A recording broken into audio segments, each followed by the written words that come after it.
I'm here with Alessandra Stoffo. She is the head of Glam Gardener. I started Glam Gardener NYC in 2019, simply as just like an Instagram account because I was living in Arizona, studying sustainability. And after I graduated and decided to move back home to Staten Island, I really wanted to meet some like-minded, eco-friendly people who were interested in the environment and sustainability on Staten Island. So I started this Instagram account to put pictures out there of my garden and meet some other like-minded people. And 2 years later, it's basically turned into my business. About a year ago, in the midst of the pandemic, I really started crafting Glam Gardener NYC, which became sort of this platform for me to connect with like-minded people into a business. Today, I sell art. I sell wild crafted herbal products from plants that I forage locally. And I also have an education branch to what I do. So not only do I teach my own classes, I partner with a lot of organizations locally to host classes about planting or foraging or sustainability for their audiences. So it's a very new and developing business, but it's very important to me to always have the aspect of community advocacy and education, as well as products and art and nature-inspired art. You know, my first product started off as selling art, just selling silly doodles of my art, and people seemed to be interested in buying them. And then it evolved to, like I would make handcrafted, wild crafted foraged products like smudge wraps or tinctures or teas from plants that I foraged locally in forests in New York and New Jersey and Pennsylvania and etc. So it's really evolved based on what I just want to do with my day. And I believe that the way that we should find the ideal job for us, or one of the factors, should just simply be, how do you want to spend your day? And for me, how I want to spend my day is, I don't mind doing some computer work and website updating, and I don't mind emails, but I want to spend time in the forest. And I also want to spend time advocating for issues in my community. And so when it came to me developing Glam Gardener NYC, it was just very important for me to incorporate that into my business. So the way that I'm going to remain in my community is by simply incorporating it into my business so that I always have to do it, right? So that is kind of how it evolved. I guess this is when I should go back and define like foraging and what it is. So basically, a lot of what I do is I run foraging tours in Staten Island. So what that means is you'll sign up for one of my classes and we'll walk through a local green space for about 2 hours or more. And I will show you how to identify and use 5 to 10 plants that grow locally that you can eat, that you can make products from, that you can make nutritional remedies from. That is something that is not a huge part of Staten Island culture, I would say. So, but people have been foraging since the beginning of time, right? That's how we have always fed ourselves before we designed agriculture 10,000 years ago. I think that, to answer your question, yes, like for one reason or another, and people, it's hard to believe, but I really feel that Staten Islanders are very interested in foraging and very interested in what I do, because I give out a lot of information for free on social media, and I'll say, oh, look at these mulberries. They're growing all over Staten Island and you can eat them for free. And people go, what? I've had this tree in my front yard since I was like a little human being and I didn't know I could eat them. Wow. And I think the reason why my business is so focused on foraging and my education is so focused on foraging is because I find that people are so interested in foraging more than a beach cleanup or more than just a simple hike through the woods, because it gets people outdoors in a different way, because it gets people to think, how can I incorporate this tree or this plant into my life? Like, it's a little bit selfish in a way because you're thinking about your own needs, but I think that foraging in a very strong way connects people to nature because it's intrinsic in our nature. And that's why I think it's such a great tool for getting people to care about the local environment. And that's why I do what I do, because at the end of the day, it's all really to get people outside and connected back to nature, and ultimately to trickle down to protecting green spaces locally.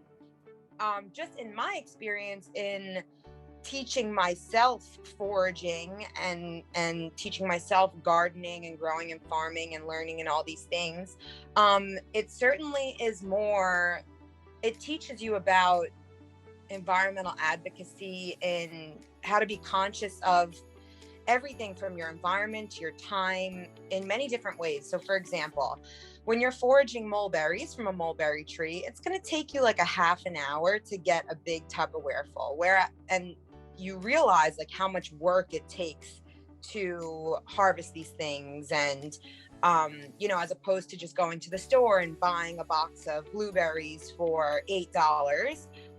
So it makes you think about how your time equates to money, I think, and how, for me, it makes me think about even labor laws and how farmers should be compensated justly because it's just such hard work. So it's really has, foraging locally, really, you could tie it to many different things in the world, but also in regard to environmental protection, right? So a lot of people ask me on my foraging tours, is it safe to forage here? Do they spray pesticides here?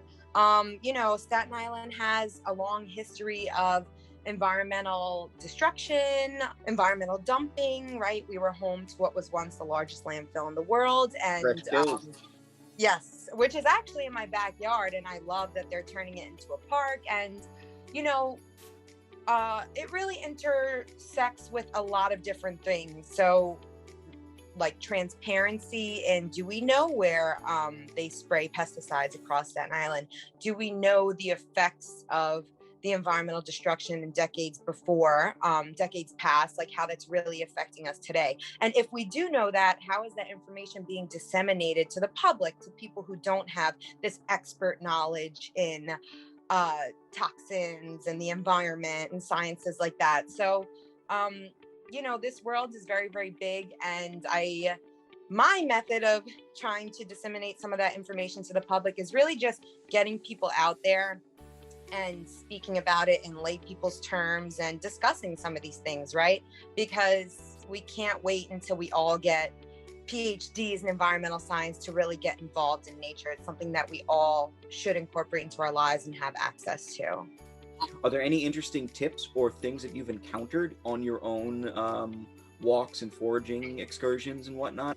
We think that edible and medicinal plants are so rare, and what I try to do is to show everyone that it's just absolutely not. Like when we think of Staten Island green spaces, we think of dumped cars and dumped tires and poison ivy and ticks, and that's it. And where that's true, there is all of that stuff in a lot of our green spaces. I can walk on my street and find 10 medicinal and edible plants, and my block takes 3 minutes to walk down. So do I find interesting things like and amazing things like all of the time? Because our green spaces are not just these elusive green spaces that we have to keep green and we don't really know why. There are these grounds that are incredibly fertile, incredibly rich with life, both plant life and wildlife, insects, bugs, which is all really connected in the system that benefits us in the long run. And I think that's what foraging does. Foraging turns on that part in people's brains that makes people see a patch of grass as like a fertile field for growing and food. And so, no one would deny that we need farms to grow food and tomatoes to eat, but some people might not see the value in keeping a 10-acre green space in a community. And foraging makes us look at those places as a grocery market, as a food forest, as a space for learning, as a space for biodiversity, which in the long run or in the end, like, will always benefit us. So do I find amazing stuff? do I have any tips? Like, yes, like there's amazing stuff everywhere. And I really think that just getting acquainted with the various green spaces that we have available to us on Staten Island, whether it be the forest, the beach, the wetlands, the roadsides, the sides of the highways, it's all a classroom, because there are certain plants that only grow on the side of the highway.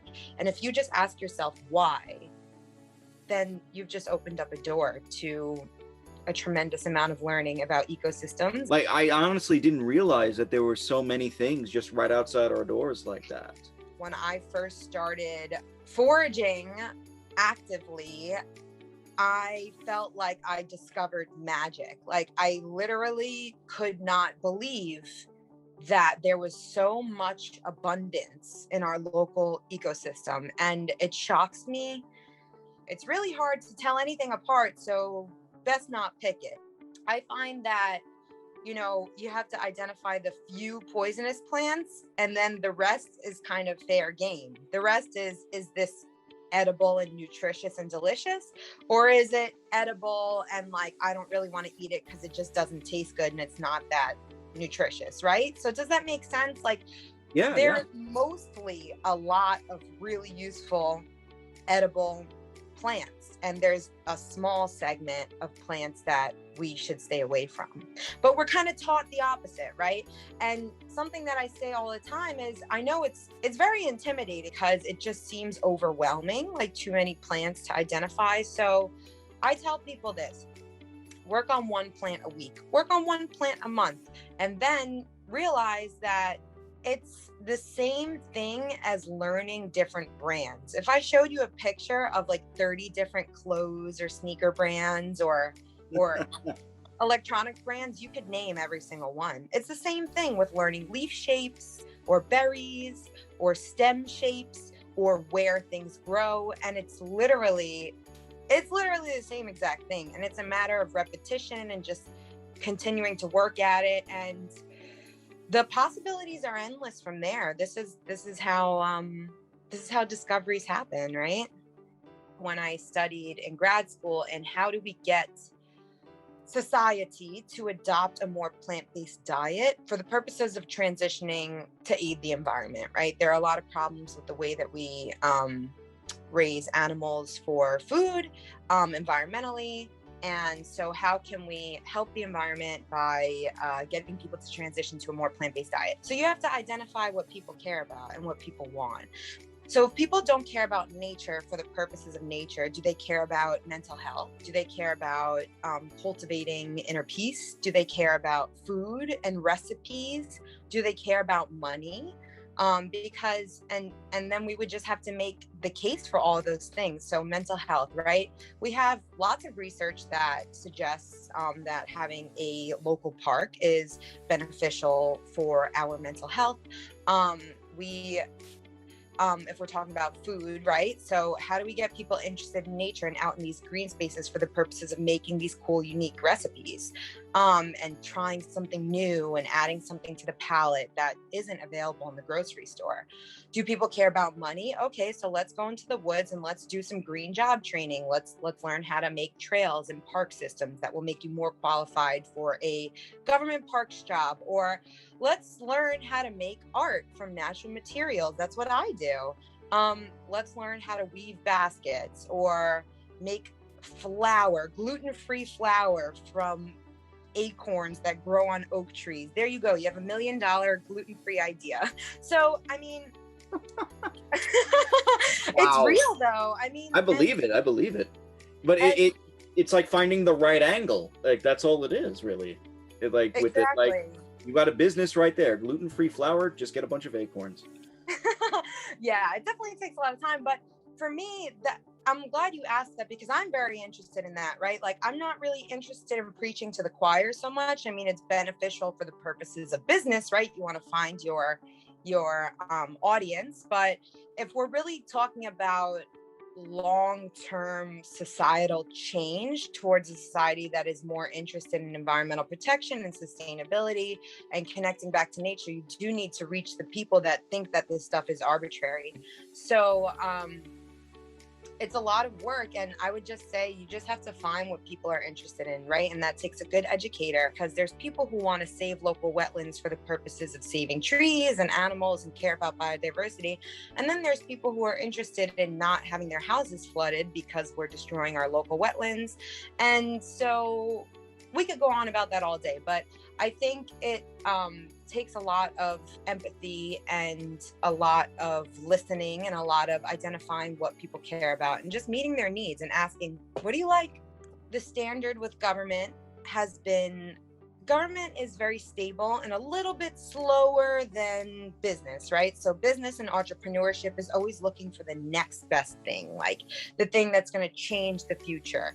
And government is a little bit slower than business because they're abided by certain policies. So I think that government participate in these more innovative sustainability and environmental initiatives by simply investing in the community and doing things I'm seeing a lot being done, giving grants to organizations and community-based organizations and those that aren't official nonprofits too, because sometimes community organizations don't have the resources to incorporate into a nonprofit, but are doing great work that just needs a little boost to be amplified. When government really recognizes that there's a lot of expertise in the community and uses their power and their platform to uplift that. Continuing to uplift the community voices that are doing the work, because they're going to do the work whether you support them or not. It's just if you support them, then you'll see that work continuing to be done. There's always potential, and sometimes the potential just needs to be tapped. And that's what I do as an educator, right? I see that every single person has like a little spark in them that's just waiting to be ignited. And it's just a matter of how do you tap that potential. And I think anyone that has a platform or power or money or resources, including the government or organizations that are able to give grants or whatever it may be, how can you use yourself as a resource to tap that potential, tap into it and ignite the spark? And if we had an answer to that, I think life would be a lot easier, and we don't have to, there's always things to tap into, and you could tap into good things, which is people's love for nature and the love for the outdoors and the desire to connect back to these things that are very core to our evolution as humans. Well, you should come on a foraging tour. I have one on July 10th, doing a little discount for folks that bring another person with them. So GlamGardenerNYC.com. There you go. Thank you so much, everybody. I hope you all have a good day.